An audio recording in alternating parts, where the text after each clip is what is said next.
Hello नमस्कार प्यारे साथियों, कैसे हैं आप सभी। सभी का स्वागत है मेजर कोचिंग क्लासेस के डिजिटल प्लेटफॉर्म पर। साथियों, मैंने हमेशा की तरह आपके सामने बीएसटीसी और पीटीटी और पशु परिचर की जो राजस्थान इतिहास की सीरीज है वो कंटिन्यू करते हुए आज हम पहुंचे हैं भगवंत दास के पास में। ठीक है ना, भगवंत दास जी के पास में पहुंचे। अब भगवंत दास जी की कुछ बातें करेंगे।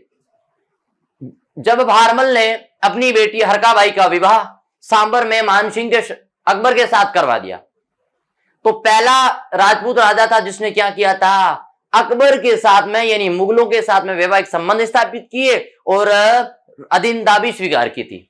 अब अपने को ध्यान रखना है भगवंत दास जी की कुछ बातों का।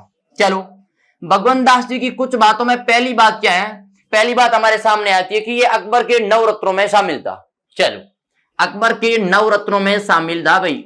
अकबर के जो नवरत्न थे, अकबर के नवरत्न में शामिल था, अकबर के नवरत्नों में शामिल था। और अकबर के नवरत्नों में एक और व्यक्ति था, उसकी खास बात यह है कि जब भी तानसेन मल्हार राग गाता था तो कहते हैं धरती पर आकाश से बारिश हो जाती थी, इतनी मधुर और सुरीली आवाज में गाता था। चलो अगली बात करते हैं कि भगवंत दास है, इसने अपनी पुत्री, भगवंत दास ने अपनी पुत्री, इसकी पुत्री थी मानबाई, पुत्री का नाम है मानबाई। मानबाई का विवाह किसके साथ कराया है, तो लिख दो मानबाई संग। मानबाई संग किसके साथ होता है, जहांगीर के साथ में होता है। और जहांगीर के बचपन का नाम क्या है, सलीम है। वो बड़ा पियक्कड़ था, बड़ा पियक्कड़ था। चलो भाई, पहली बात हमारे सामने आती है, अपनी पुत्री मानबाई का विवाह जहांगीर सलीम के साथ कराता है। देखो, मानबाई और जहांगीर का एक पुत्र होता है, इनका एक पुत्र होता है खुसरो, पुत्र का नाम है खुसरो। और कहते हैं खुसरो ने अपने पिता जहांगीर सलीम के खिलाफ क्या कर दिया, बगावत कर दी, विद्रोह कर दिया। अब जब बगावत कर दी तो मानबाई को भी आक्रोश हुआ कि मेरा बेटा, वो कहते हैं ना मेरी मिन्नी मुझसे म्याऊं। लो, तो मानबाई ने क्या किया, खुसरो को क्या किया, मृत्यु दंड दिलवा दिया, मृत्यु दंड दिलवा दिया। तो कहते हैं मानबाई को क्या कहते हैं भैया, मानबाई की एक बहुत शानदार उपाधि है, उपाधि बोले तो कुकर्म है। कैसा कि इन्हें पुत्र हंता कहते हैं, इन्हें क्या कहते हैं, पुत्र हंता कहते हैं भाई, पुत्र हंता माता है ये, पुत्र हंता। और इतिहास के अंदर मैंने बताया आपको, बिंबिसार जिसने अपने जीवन में 550 शादियों करने का रिकॉर्ड बनाया था, ठीक है, उसका बेटा था अजातशत्रु, उसने अपने पिता को मारा था, क्योंकि जब भी कहीं जाए तो शादी में वरमाला लेके बाप तैयार, बेटा पीछे रहता। उसने कहा ऐसे मामला नहीं चलेगा, तो एक काम करना पड़ेगा, मैं क्या कि बाप को टपकाना पड़ेगा, बाप को मार दिया।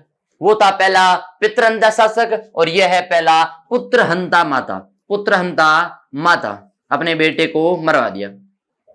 और दूसरी बात यह है कि इसकी सहायता, खुसरो की सहायता, खुसरो की जो सहायता की ना, खुसरो की सहायता की है गुरु अर्जुन देव, एक सिख गुरु है अर्जुन देव। और अर्जुन देव को भी क्या करते हैं, लाहौर में फांसी दी जाती है।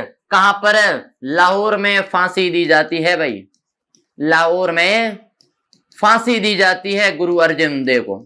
और आपने खालसा पंथ के संस्थापक सिखों के अंतिम गुरु गुरु गोविंद सिंह की बात सुनी होगी कि चिड़िया आते नलबाज लड़ावा, गिदड़ा आते में शेर बढ़ावा, 1.25 लाख स्वामी एक लड़ावा, तभी तो मैं सच्चा गुरु गोविंद सिंह कहलावा। ये उनका एक सिख गुरु था। चलो, और उन्होंने सिखों को 5 ककार दिए थे, कहते हैं कंगा, कड़ा, केच, कटार और कच्चा, ये 5 उनके पास में ककार होते हैं। चलो, मानबाई का क्या करते हैं, विवाह। और कहते हैं कि मानबाई सलीम की आदतों से दुखी आकर, मानबाई सलीम की आदतों से दुखी आकर, सलीम की आदतों से दुखी होकर, सलीम की आदतों से दुखी होकर आत्महत्या कर ली, सुसाइड कर लिया। क्या कर लिया, सुसाइड, आत्महत्या कर ली, आत्महत्या कर ली भाई। क्यों की, क्योंकि हमेशा पियक्कड़ था। जिस प्रकार से बाबर अपनी आत्मकथा तुजू के बाबरी में लिखता है कि मैं सुबह खड़ा हुआ, सुबह खड़ा होते ही आंखें धोई पानी से और पानी की जगह शराब पिया। फिर आगे गया, कुछ दोस्त मिल गए तो वहां पर शराब पी। कुछ अभियान करने गया, वहां माहौल बड़ा रंगमंच था, बड़ा खुशनुमा था, तो वहां पर शराब पी। यानी अगर बाबरनामा पढ़ोगे ना, उसके पन्ने पन्ने में शराब भरी पड़ी है। उसी प्रकार से सलीम भी बड़ा पियक्कड़ था, तो कहते हैं सलीम की आदतों से दुखी आकर मान भाई ने क्या कर ली, आत्महत्या कर ली। चलो, भगवंत दास की एक बहुत खास बात यह है कि भगवंत दास पहला मतलब एकमात्र राजा हुआ है जिसे जिसे जहांगीर ने नगाड़ा देके सम्मानित किया है। जहांगीर ने लिख दो, नगाड़ा देकर सम्मानित किया है। क्या देकर सम्मानित किया है? नगाड़ा देकर सम्मानित किया है। नगाड़ा देकर सम्मानित किया है। नगाड़ा देकर सम्मानित किया है। किसे? भगवंत दास को नगाड़ा देके सम्मानित किया। जो एकमात्र ऐसा राजा हुआ था जिसे मुगलों के द्वारा नगाड़ा देकर सम्मानित किया गया। ठीक है साथियों, चलो अगली बात करते हैं मानसिंह फर्स्ट की। किसकी? मानसिंह फर्स्ट की। देखो, मैं आपसे कुछ कहना चाहूंगा कि जो ये भगवंत दास है, मैंने आपको एक सूत्र लिखाया था, जम्मा भट्टो। चलो पहले ये लिखो, जम्मा भट्टो, जिसके अंदर पहला नाम है जम्मा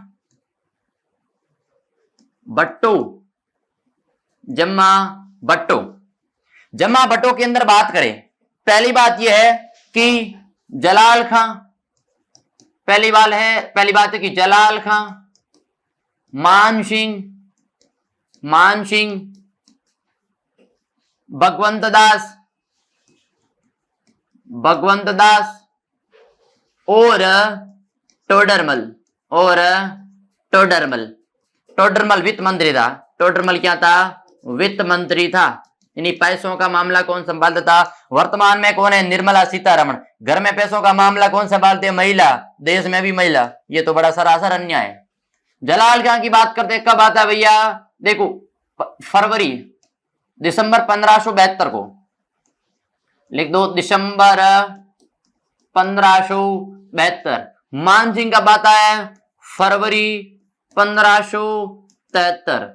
भगवंत दास सितंबर 1573 और टोडरमल आता है दिसंबर 1573। यानी कि भगवंत दास की बात करें कि भगवंत दास तीसरे क्रम का राजदूत था।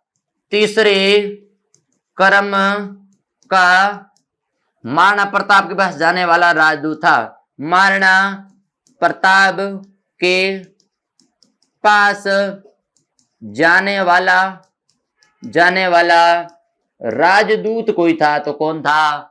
भगवंत दास था। ठीक है साथियों, ये हुआ हमारे भगवंत दास जी कंप्लीट। अगली बात करते हैं मानसिंह की।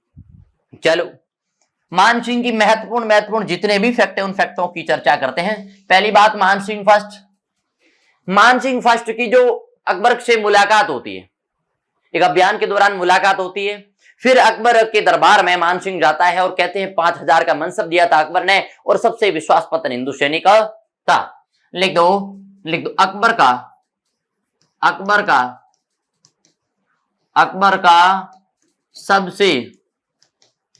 सबसे विश्वास पात्र हिंदू सेनापति कोई था, तो कौन था? मानसिंह था। कौन था भाई? मानसिंह था। और मानसिंह के बारे में खास बात यह है कि अकबर ने मानसिंह को 5000 का मनसब दिया। 5000 का मनसब दिया भाई, 5000 का मनसब दिया। अब अभियानों की चर्चा करें। पहली बात, 1569 के अंदर यह रणथंभौर अभियान के दौरान उसका पहला अभियान कौन था? रणथंभौर अभियान था। ये प्रथम अभियान कोई हा तो रणथंभौर। 1573 के अंदर इसने किया था गुजरात अभियान। क्या किया? गुजरात अभियान किया था, गुजरात अभियान। अब महत्वपूर्ण आता है 1576 को। 1576 को कौन सा? हल्दी घाटी का, हल्दी घाटी अभियान किया था, हल्दी घाटी अभियान किया था। 1585 के अंदर बात करें, लिख दो काबुल अभियान, काबुल अभियान। और इस अभियान के तहत इसने ध्वजा का रंग बदला था, पचरंगी ध्वजा कर दी थी। और पूछ ले रामदेव जी की पचरंगी ध्वजा क्या कहलाती है? नेजा।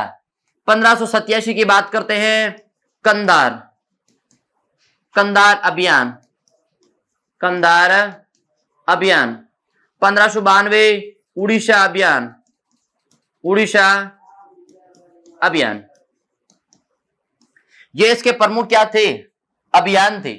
ये इसके क्या थे? प्रमुख अभियान थे। किसके भैया? मान सिंह के। किसके थे? मान सिंह के प्रमुख अभियान है, कंप्लीट हो गए। चलो अगली बात करते हैं, अगली बात करते हैं जब इसने रणथंबोर अभियान किया था, जब इसने रणथंबोर अभियान किया था, तो रणथंबोर अभियान के दे सबसे पहले अकबर से क्या होती है? मुलाकात होती है। अकबर से क्या होती है? मुलाकात होती है। ठीक है, अकबर से मुलाकात होती है। चलो फिर अगली बात करते हैं, गुजरात अभियान किया और सबसे महत्वपूर्ण अभियान था 1576 का, 1576 का। चलो उसकी चर्चा करते हैं भैया, किस प्रकार से इसने अभियान किया था। चलो पहली बात करते हैं, अकबर के पास में मैंने आपको बताया 4 राजदूत गए थे और 4 राजदूत के अंदर 2 नंबर में कौन गया था? दूसरा राजदूत मैंने लिखा था मान सिंह गया था। कौन था? सेकंड गया था, सेकंड राजदूत लिख दो। दूसरा राजदूत, दूसरा राजदूत कौन गया था? मान सिंह प्रथम गया था।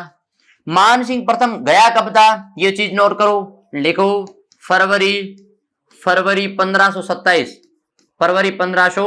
अब देखो 18 जून 1576 यानी 72-73 में गया था। चलो अब मुख्य पॉइंट ये लिखना है हमें कि जब सबसे पहले जब मान सिंह जाता है तो मान सिंह से मिलने कौन आता है? मान सिंह से मिलने आता है महाराणा प्रताप का नटखट बेटा अमर सिंह, अमर सिंह प्रथम। अब पूरी कहानी समझो। जब मान सिंह संधि दूत के रूप में किसके पास गया भाई? महाराणा प्रताप के पास जाता है, तो उनसे मिलने कौन आता है? महाराणा प्रताप ने कहा एक सामंत है, तो एक सामंत से सामंत ही मिलने जाएगा। तो महाराणा प्रताप का बेटा अमर सिंह मिलने जाता है। जब अमर सिंह से मिलने गया तो अमर सिंह बड़ा नटखट था, बड़ा शरारती था। तो पहली बात जब उसने भोजन करने का इनवाइट किया तो मान सिंह भोजन के अंदर वेट कर रहे थे, जबकि अकबर का मान सिंह वेट कर रहे थे, तो अमर सिंह आया नहीं। उसने कहा भाई तुम्हारे पिताजी कहाँ हैं? उसने कहा पिताजी के पेट में गड़बड़ है, पिताजी ना आने वाले आज। तो उसने कहा तुम्हारे पिता की दवा मेरी युद्ध मैदान में मिलेगी। उसने कहा ठीक है, युद्ध मैदान में मिलते हैं और दवा लेकर आते हैं। जब मान सिंह रवाना होता है तो अमर सिंह पीछे से आवाज देता है, ओ चच्चा रुको। तो क्या हुआ अंकल जी? तो कहा एक काम करो, आपकी जो एक बुआ है ना, आपकी बुआ का जो हस्बैंड है आपके फूफा जी, आपके फूफा जी को साथ में लेकर आना दवा लेने के लिए। अब आग बबूला हो गया अमर सिंह। मान सिंह बड़ा क्रोध हुआ तो फिर वापिस रवाना होता है। फिर अमर सिंह टोकता और कहता है चचा एक और बात सुन लो कि हमारे सोजत पाली की मेहंदी बड़ी फेमस है, सोजत पाली की मेहंदी बड़ी फेमस है, जाते जाते बुआ जी के लिए लेकर जाना, लास्ट बार लगा देना, ठीक है, क्योंकि तुम्हारे फूफा और तुम दोनों को छोड़ने वाले ना है। आ जाओ युद्ध मैदान में। चलो अभी कराते हैं युद्ध। अब युद्ध होता किन किन के मध्य है? मान सिंह बड़ा क्रोध में आया और अकबर से आकर कहा कि मुझे सेना दी जाए। अकबर बड़ा शातिर था, बड़ा दिमाग वाला था, बड़ा बुद्धिमान था। अकबर ने कहा रुको पहले, अब तू गया, अब तुम्हारे बाप को भेजते हैं। भगवान दास जी को भेजा। भगवान दास जी को कहा कि जैसा आपके बेटे को जवाब मिला वैसा वैसा आपको मिलेगा। महाराणा प्रताप मिलने आते हैं। फिर अंतिम रूप से टोडरमल जाता है वित्त मंत्री। उसने कहा अकबर के पास में बहुत सारे पैसे हैं, बहुत सारी धन दौलत है, बहुत सारे सैनिक है, जो तुमसे पराजित ना होगा। महाराणा प्रताप ने कहा देख लेंगे, युद्ध मैदान में मिलते हैं। फिर युद्ध होता है हल्दी घाटी का। युद्ध कौन सा होता है? हल्दी घाटी का। चलो जब अमर सिंह और महाराणा प्रताप के सैनिक दोनों आमने सामने होते हैं और सामने है मान सिंह। चलो कराओ युद्ध भाई। युद्ध के अंदर सबसे पहली चर्चा यह है, इधर आता है अकबर, अकबर और अकबर की ओर से आता है कौन? मान सिंह प्रथम। अकबर की ओर से कौन आता है? मान सिंह प्रथम। इधर आता महाराणा प्रताप, इधर आता है महाराणा प्रताप। और महाराणा प्रताप का मुस्लिम सेनापति याद रखो, मुस्लिम सेनापति याद रखो, हकीम खां सूर पठान, हकीम खां सूर पठान। और अकबर का हिंदू सेनापति याद रखना, दोनों ऑपोजिट है। अकबर का मुस्लिम सेनापति याद रखना, मुस्लिम सेनापति लिख दो आसफ खां। कौन था? आसफ खां। आसफ खां मुस्लिम सेनापति था। फिर अगली बात करते हैं, फिर देखो महाराणा प्रताप का एक भील सेनापति भी था, महाराणा प्रताप का एक भील सेनापति भी था। कौन था? पूंजा भील, पूंजा भील। चलो, महाराणा प्रताप का घोड़ा कौन सा था? घोड़ा कौन सा था? चेतक। चेतक के दोनों भाई का नाम याद रखना, एक का नाम है त्राटक, एक का नाम है अटक। चेतक के दो भाई है, महाराणा प्रताप के नहीं है, ध्यान रखना। चलो अगली बात करते हैं, महाराणा प्रताप का एक हाथी था, महाराणा प्रताप का एक हाथी था राम प्रसाद। क्या नाम था? राम प्रसाद। बात करो अकबर की, अकबर के अंदर मान सिंह आता है। मान सिंह का हाथी कौन सा था? मान सिंह का हाथी था मर्दाना, मर्दाना। और कहते हैं कि राम प्रसाद का नाम परिवर्तन करके अकबर ने क्या कर दिया? पीर प्रसाद। ये पीर बाबा के आशीर्वाद से बना है, पीर प्रसाद। जैसे ही युद्ध की स्थिति शुरू होती है, दोनों सेनाएं आमने सामने आती है, लेकिन उससे पहले ये ध्यान रखना, उससे पहले ये चीज ध्यान रखना कि जब ये सैनिक होते हैं, सैनिकों की तीन मुख्य बातें हैं। पहली चीज है कि सैनिक आकर ठहरते कहां पर है? आमेर में सैनिक ठहरते हैं। अकबर के सैनिक आमेर में ठहराव है। चलो भाई, आमेर में ठहराव है। अगली बात, इन सेनाओं को युद्ध की जो व्यूह रचना है ना, व्यूह रचना, व्यूह रचना कहां पर होती है? मैगनीज किला। चलो, मैगजीन किला कहां पर है भाई? अजमेर में। कहां पर है? अजमेर में। फिर युद्ध का जो सैनिकों को प्रशिक्षण दिया ना, प्रशिक्षण दिया, वो कहां पर दिया? मांडलगढ़ में। कहां पर? मांडलगढ़ में। मांडलगढ़ कहां पर आया हुआ है? भीलवाड़ा में। कहां पर है? भीलवाड़ा में। फिर युद्ध होता कहां पर है? युद्ध होता कहां पर है? हल्दी घाटी में। कहां पर है? हल्दी घाटी में। और हल्दी घाटी कहां पर है? राजसमंद में। हल्दी घाटी कहां पर है? राजसमंद में। ये हो गई इनके मुख्य कौन कौन से अभियान थे, इन्होंने कौन कौन से युद्ध किए थे, युद्धों के अंदर किस प्रकार की स्थिति तय होगी।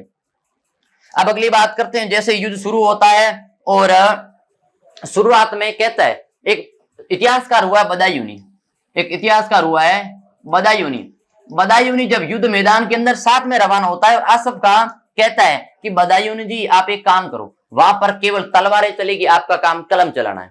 बदायूनी का एक ग्रंथ है मुंतफकत उल तवारीख, मुंतफकत उल तवारीख।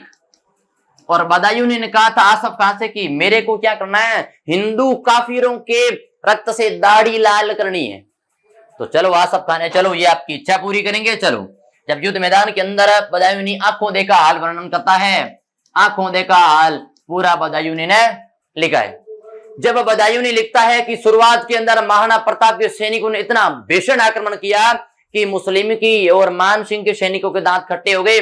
और इवन यहां तक उसने बोला है कि आसफ खां मैं तीर किस तरफ चलाऊं, क्योंकि इधर से मान सिंह के हिंदू सेनापति आ रहे हैं और पीछे से महाराणा प्रताप के हिंदू सेनापति आ रहे हैं, मैं किन पर तीर चलाऊं? राजपूत सैनिक आ रहे हैं। तो आसफ खां ने तू आंख बंद करके तीर चला, मरने राजपूत ही है, तेरा काम दाढ़ी लाल करना है, जो हो जाएगा।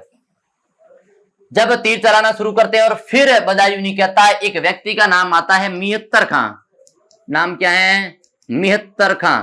और मिहत्तर खां ने युद्ध मैदान के अंदर ढोल बजाकर झूठी खबर पहुंचाई कि अकबर एक बड़ी सेना के साथ में दिल्ली से कूच कर गए हैं और हल्दी घाटी मैदान के अंदर जल्द ही पहुंचने वाले हैं।